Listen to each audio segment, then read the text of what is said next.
back to my channel. I hope you're all doing really well. Of course, we're making another 15-in-1 ninja recipe today, and today's delight is a real good January winter warmer. And it's been snowing actually, so this is exactly what I need today. I'm making a simple beef stew, but rather than slow cooking it for hours and hours, we're gonna pressure cook it. We're gonna have real tender beef, nice soft vegetables with a really gorgeous gravy, and that is gonna be perfect for tonight's dinner. Let's go and get some prep done. Let me show you how to make this.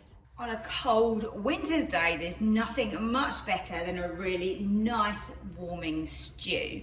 And I no longer slow cook mine. I actually put it onto pressure cook, and I find that the flavour is just so good.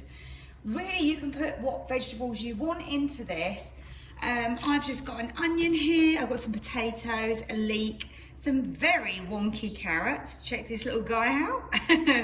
And then I've got some leftover swede as well there. So those are all gonna go in. So I've got the worst part done, which is the veggies. I've started wearing gloves, by the way, some of the time. It's really just root vegetables, particularly potatoes, that really make my eczema awful on my hands. So gloves it is at the moment. So trying to chop all of my veg into sort of equal, sort of bite-sized pieces like this. And then I'm doing this in advance, so that's why I'm putting them into a bowl of cold water here. Sometimes I like to get ahead of myself, prep my veg and that in the morning, and then later on, you know, when we all had a busy day and we're getting tired, we can quickly just produce a really lovely dinner. So I got one last one to go.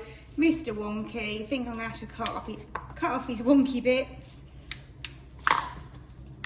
The other things I'm going to be putting into the beef stew are going to be some tomato puree, salt and pepper, of course, some dried mixed herbs, some Worcester sauce, some beef stock, or you can use a red wine stock or a vegetable stock, but I think something like quite strong, so something like beef stock is going to work the best really in this.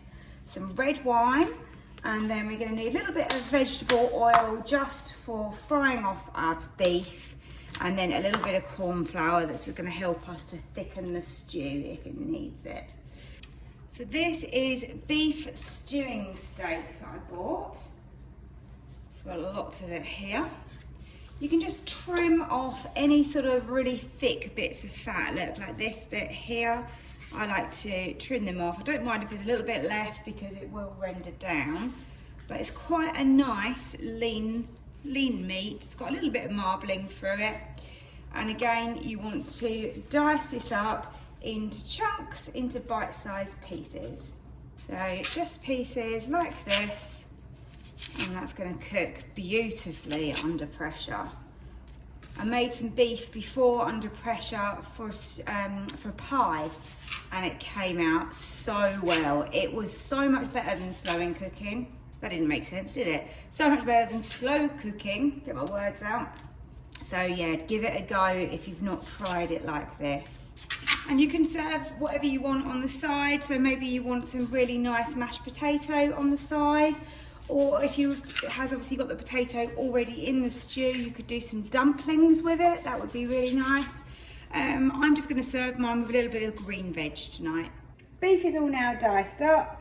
Going to get that in the fridge until later, and then I'll be back with you when we start cooking. Now this is optional, but I like to add a little bit of colour to my onion and leek and start the cooking with that. Remove that, then I add my beef in and start to colour that before I add all the ingredients in. If you're pushed for time or you're not somebody that's bothered by that, you can add it all straight into the pot if you prefer. But yeah, this is what I always do. So a little bit of vegetable oil in there, the onion and the leek in there, and then I'm just going to cook that down slightly. We've got a little bit of colour, and these are starting to soften down, so I'm going to remove those, and then we'll do the same with the beef. Let's put that beef in, and of course by pressure cooking this is going to be a really fast dinner, but it's going to taste like it's been cooking for hours and hours. It's going to be so tender. the sear and saute. We've got a little bit of colour on the outside. I have to say I don't find the Ninja very good at colouring the meat, but I just wanted to kind of do it a little bit on the outside, so that's what I've done. It's quite a lot of meat as well. Really need to do it in batches to get like a real good crispiness to the edge. So if you like yours that way, just do a little bit at a time. So back in with the onions and the leeks, and then our diced veg, which was potato, carrot and swede. You can choose what you like. If you want parsnips in here, that would taste really good as well. So I'm just gonna mix that up. We've got a little bit of everything in the pot. Gonna add in some Worcestershire sauce. I think that always gives a really nice depth of flavour in a dish like this. Let's give it some seasoning as well. So generous with the black pepper, goes so well with the beef. A little bit of salt as well. Around a tablespoon-ish of tomato puree. 1 to 2 tablespoons of mixed dried herbs. Remember, when you're pressure cooking, you need enough liquid. So we're going in with some beef stock, and that is a litre. And then some red wine. So we want around half a bottle-ish. Maybe a little bit more. So that's about half a bottle that I've used. It's going to be absolutely stunning. This is going to have just so much flavour. Can't wait to have this later. And if there's any leftovers, of course, why not make a pie with it? You know, that could be a puff pastry pie. That could just be a pie with mash on the top. Leftovers are always good, aren't they? But it also will freeze really well as well.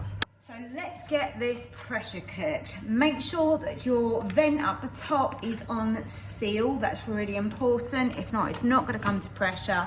Move right over to your pressure cooking side, and we definitely want this on high.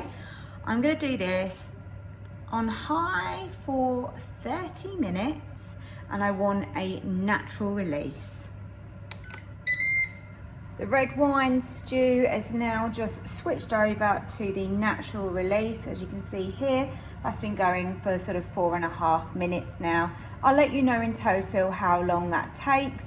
Of course, you can release some of the pressure after a certain amount of time if you feel that that's going to be long enough. It's just switched over to open the lid, and we're just under the 17 minutes. Sometimes though it does this and you can't move the slider. That's exactly what it's doing right now. I'm not really sure why this is. If you know, then let me know. But sometimes you just have to wait a minute or so longer, and then you can just slide that over and open it.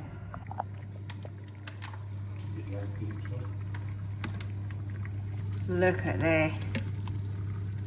Huge pot of beef stew. So now we have the option of using the corn flour, but I quite often like to add some gravy granules to thicken mine. It's just a cheats way of doing it really fast.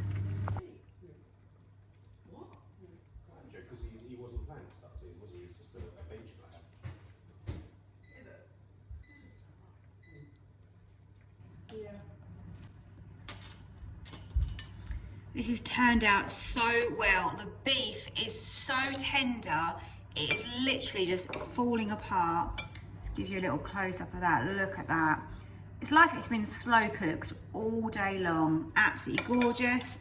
Vegetables are super tender, but they're holding together, which is exactly as we want it. And we've got the carrot, swede, and the potato in there.